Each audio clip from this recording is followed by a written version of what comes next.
On the 25th of February, a few weeks from now, Nigerians will go to the polls to elect a president of their choice. We have, in the first part of this series, brought out the fact that whoever emerges as the winner has his work cut out for him, especially as it has to do with the criminal justice sector and the justice sector as a whole.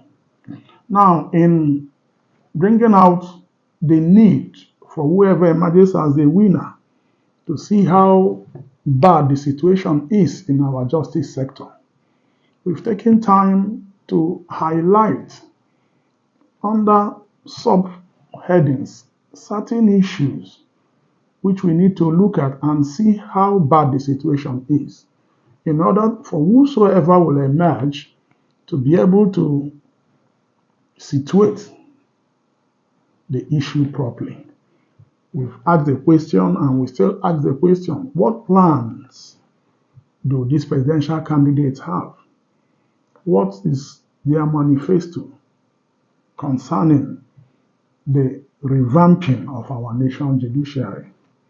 Looking at the statistics in the first part of this series, we looked at the paltry number of judicial officers at the High Court, Court of Appeal, and the Supreme Court to handle tens of thousands of cases which are before them or which come before them in a country with about a population of 220 million. We also looked at the workload of these judges and these judicial officers has been too much for them. What plans do these presidential candidates have to look at and handle these issues? In the first part, we also took our time to look at the pay of these judicial officers and the very poor working conditions that they work in, amongst others. In this second part, we're also going to interrogate some of these issues while we conclude. Now, in 2023, the budget for the entire judiciary in Nigeria is 150 billion naira. According to the Senate Committee on Justice and Judiciary, who said that the amount was raised with a 30 billion increase from 120 billion in 2022 to 150 billion in 2023. He said that it was done because of the challenges that have come to the fore in our judiciary. Remember, sometime in 2022, all the serving justices of the Supreme Court came together and wrote a letter to the then Chief Justice of Nigeria, Justice Tanko Mohammed, citing poor working conditions. Perhaps that made the Senate and the House of Representatives come up with this renewed package. But what is 150 billion naira in an economy that the naira has been so weakened? What is 150 billion to handle recurrent and capital expenditure of the entire judiciary in Nigeria? That is a question that must be answered, and that is one of the areas our presidential candidates have to come in and look at. For justice indeed to be dispensed properly, working conditions, financial issues, budgeting must be properly situated. Following this is financial autonomy for the judiciary. The Judiciary Staff Union of Nigeria, JUSUN, embarked on a strike in 2021 from April to June, during which all the courts in Nigeria were closed. They were fighting for financial autonomy of the judiciary, in line with sections 121 subsection 3, section 81 subsection 3, and section 162 subsection 9 of the 1999 Constitution as amended, which empowers the judiciary to be financially autonomous. This is another aspect we need our presidential candidates to speak on.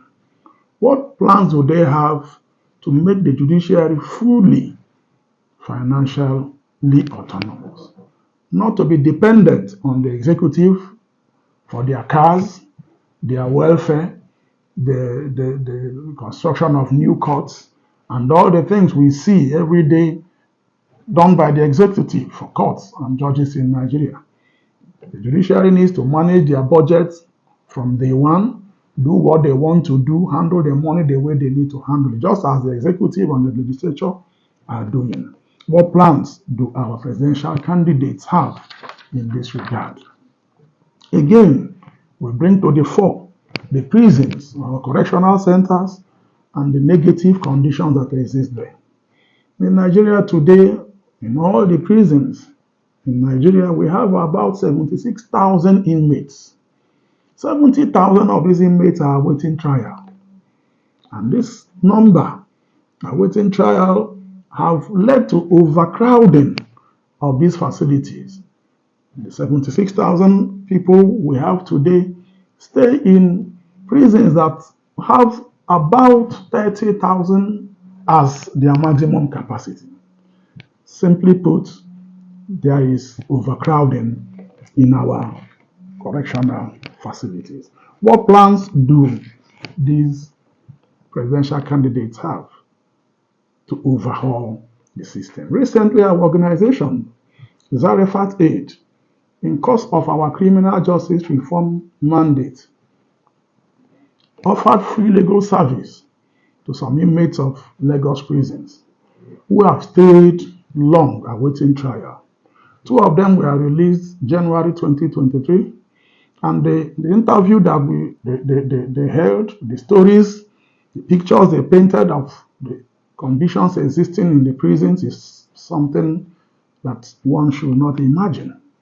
Concerning the food, especially, they said what was served to them as food was something that was not even fit for dogs to eat. You can take time to look at those interviews on our social media platform at Zarephath Aid. We can't talk about a nation that is developed without looking closely to our judiciary and how the justice sector works. We need to ask the right questions. As we go to these polls, what plans do our presidential candidates have? These statistics we have brought out in the first part and this part show us how gloomy the situation is. And we need indeed to interrogate them. They are not things we should sweep under the carpet and wait for someone to get into power and now begin to tell us what to do. This is the right time to ask the questions, ask the right questions, and know who indeed has a plan to revamp this sector and take Nigeria to the next level. Ladies and gentlemen, stay tuned as we move on in the next part of our work and our discourse concerning 2023 elections and what we need to do indeed for the criminal justice sector and the justice sector as a whole. Thank you very much for staying tuned.